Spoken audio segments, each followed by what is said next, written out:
Selamat berjumpa kembali dalam layanan audio Sahabat Seperjalanan. Hari ini adalah hari Minggu 29 Desember 2024. Tema renungan saat teduh kita dengan judul Buang jauh-jauh kejahatan.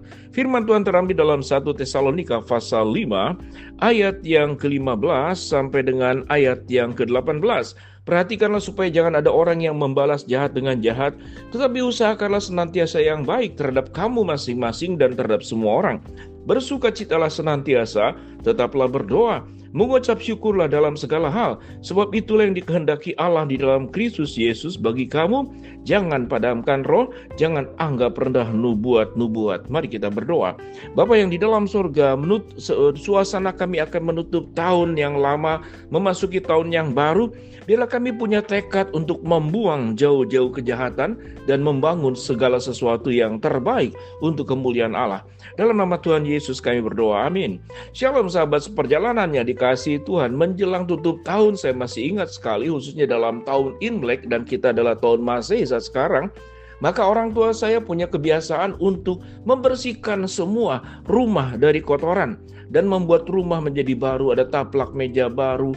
Bagi mereka kemudian yang punya uang yang lebih banyak, mereka bisa mengganti banyak aspek dengan hal-hal yang baru. Dan yang tidak berguna itu dibuang dari rumah dan dikeluarkan. Bagi yang kemudian sebagian masih bisa dipakai, disumbangkan bagi mereka yang membutuhkan. Kita punya kebiasaan membuang hal-hal yang kotor, membuang hal-hal yang usang, dan setiap hari kita membuang sampah agar tidak menginap melewati satu hari esok harinya. Itu adalah kebiasaan di dalam kebersihan rumah. Tetapi ada rumah yang namanya tubuh kita yang firman Tuhan katakan, tubuh kita adalah bait Roh Kudus, pikiran kita adalah bait Roh Kudus, mulut kita adalah bait Roh Kudus, tangan dan kaki kita adalah bait Roh Kudus. Apakah kita membersihkan dari semua perkara yang tidak baik ini? Ayat 15 dikatakan, perhatikanlah supaya jangan ada orang yang membalas jahat dengan jahat, tetapi usahakanlah senantiasa yang baik terhadap kamu masing-masing dan terhadap semua orang. Kita mungkin bisa beralibi dan memberikan sebuah pembelaan diri. Tidak ada niat jahat di dalam diri saya. Tetapi kejahatan itu seringkali dalam rangka membalas kejahatan kembali. Bagaimana mungkin orang yang sudah merugikan kita, lalu dibiarkan terus merugikan kita? Tentu sahabat seperjalanan. Tidak membalas kejahatan bukan berarti memberi peluang dan ruang yang semakin besar orang itu berbuat jahat. Ada pembelaan diri, ada penjagaan, ada perlindungan yang kita harus lakukan. Oleh sebab itu ke dalam keseharian kita punya rumah, pintu terkunci, kalau malam jendela terkunci, ada pagar terkunci. Itu adalah upaya untuk meminimalisir kejahatan. Bekerja sama dengan penduduk kampung, dengan RT, RW, kelurahan. Dan tentunya pemerintah sudah menyediakan aparat yang menjaga dan setiap negara itu memiliki. Itu adalah upaya kolektif bersama agar kejahatan itu tidak kemudian merebak. Namun satu hal yang nilai yang ingin diajarkan oleh Allah, prinsipnya adalah tanpa beralibi bahwa kejahatan, firman Tuhan berkata, tidak perlu dibalas dengan kejahatan. Kalahkanlah kejahatan dengan kebaikan. Kalau ditampar pipi kiri berikanlah pipi kanan. Itu maknanya bukan berarti kita memberikan diri untuk ditindas. Tapi makna yang sesungguhnya adalah tidak membalas kejahatan dengan kejahatan. Tidak merespon keburukan dengan keburukan kembali.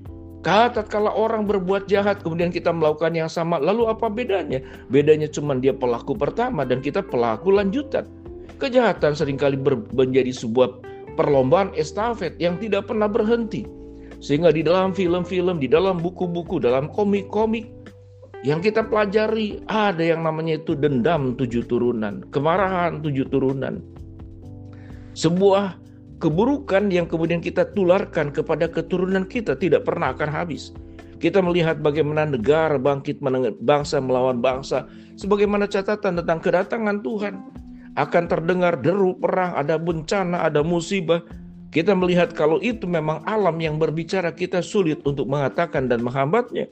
Seperti gunung berapi meletus. Tapi seringkali musibah ditimbulkan karena memang manusia berdosa. Firman Tuhan berkata, perhatikanlah supaya jangan ada orang yang membalas jahat dengan jahat, tetapi usahakanlah senantiasa yang baik terhadap kamu masing-masing dan terhadap semua orang. Kejahatan dibalas dengan kejahatan itu menumpuk bara api di dalam diri kita. Kemarahan, ketidakpuasan. Dan pada akhirnya merusak tubuh kita sebagai bait Roh Kudus. Yang kita katakan rumah kita ingin bersih. kita menyapu, kita mengepel, menjauhkan dari kotoran, menjauhkan dari berbagai macam binatang, baik itu nyamuk, itu kecoa, tikus, dan berbagai macam bakteri yang ada dalam rumah. Tetapi dalam kehidupan kita, bukankah tubuh kita adalah bait Roh Kudus? Alkitab mengajarkan bagaimana supaya rumah hidup kita, tubuh kita ini menjadi bersih. Firman Tuhan berkata, bersukacitalah senantiasa, ayat yang ke-16. Biarlah kita melihat bagaimana ada banyak hal yang indah yang kita perlu syukuri. Jangan melihat perkara-perkara hanya perkara buruk yang terjadi, yang sesungguhnya itu pun dalam izin Tuhan. Yang ayat ke-18, mengucap syukur dalam segala hal, karena itu yang dikehendaki oleh Allah dalam Kristus Yesus bagi kamu. Apa ucapan syukur yang paling utama? Setiap kejahatan, Tuhan adalah hakim. Tuhan tidak akan membiarkan setiap keburukan yang terjadi, dan setiap orang itu akan mempertanggungjawabkan hidupnya satu hari kelak nanti di hadapan Tuhan. Ada pengadilan, ada penghakiman akhir yang akan dituntut pada akhirnya. Tidak ada sebuah kejahatan yang tidak bisa dipertanggungjawabkan di hadapan Allah. Semua terbuka, mata Tuhan melihat di segala tempat, baik orang yang baik maupun orang jahat. Pemazmur mengatakan, orang-orang yang mau lari dari Tuhan, engkau membangun rumah di ujung lautan, engkau mungkin bersembunyi di bawah kedalaman tanah, engkau tidak pernah akan bisa terhindar daripada penghakiman Allah. Biarlah penghakiman adalah milik Tuhan.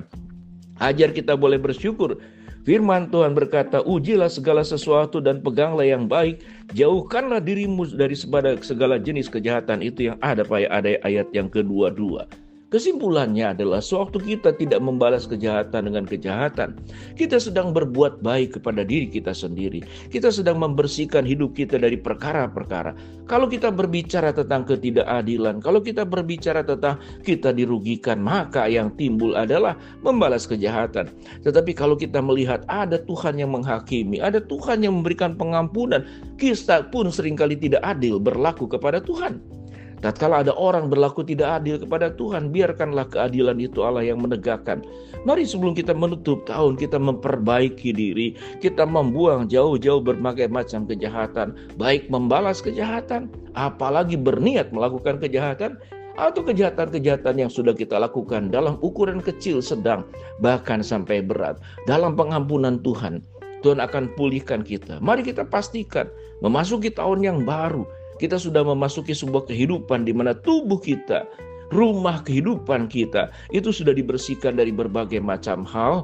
Mari kita bertekad tidak hanya merapikan rumah, mengganti perabotan dengan yang baru, tapi merubah hidup kita menjadi hidup yang diperbaharui oleh Allah. Ada Roh Kudus yang akan menolong kita, kemampuan kita tidak akan sanggup. Tetapi kekuatan Allah, kuasa Roh Kudus akan memampukan kita, karena kekuatan Allah melebihi daripada segala kemampuan kita. Mari sahabat seperjalanan, pastikan hidupmu bersama dengan Tuhan menutup tahun yang lama ini dengan sebuah pembaharuan dan meninggalkan segala hal-hal yang jahat, baik yang kita lakukan, dan jauhkan daripada dendam dan keinginan untuk membalas untuk kejahatan yang dilakukan oleh orang lain. Maka berkat Allah akan tercurah kepada kita, pertolongan Tuhan akan ditunjukkan kepada kita, kekuatan Tuhan akan dilimpahkan kepada kita. Mari kita berdoa. Bapa dalam surga, terima kasih, kami ingin membuang semua hal-hal yang jauh, kejahatan jauh-jauh. Hamba-Mu berdoa yang sakit, Tuhan sembuhkan, yang sedang menghadapi masalah, Tuhan bukakan jalan, yang sedang memohon berharap sesuatu, Tuhan kabulkan dengan cara dan waktu Tuhan yang terbaik. Di dalam nama Tuhan Yesus kami berdoa. Amin. Shalom. Tuhan memberkati kita semua.